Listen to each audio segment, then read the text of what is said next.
बिस्मिल्लाहिर्रहमानिर्रहीम। पिछली वीडियो में हमने ये डिस्कस किया था कि इमोशंस क्या हैं। इमोशंस हमारे जो थॉट है उस पर डिपेंड करते हैं कि हम पॉजिटिव सोचते हैं या नेगेटिव सोचते हैं। अगर हम पॉजिटिव सोचेंगे तो हमारे इमोशंस भी पॉजिटिव होंगे। देखिए, जिस तरह का सूरज होगा उसकी किरणें भी उसी तरह की होंगी। जो आप बल्ब लगाएंगे, अगर आप नीले रंग का बल्ब लगाएंगे तो उसकी नीले रंग की ही रोशनी होगी।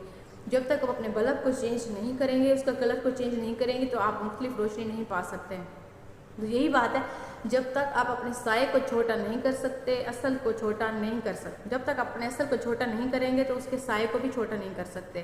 कंट्रोल ऑन योर थॉट्स, अपने जो इमोशंस हैं उनको कंट्रोल करें। आप ही खुद सोर्स हैं, आप पर है कि आप अपनी जो चीज़ें आपके पास हैं आप उनको याद करके खुश होते हैं, या जो चीज़ें नहीं हैं, जिन चीज़ों का आपको रिग्रेट है, आप उनके बारे में सोच के उदास होते रहते हैं।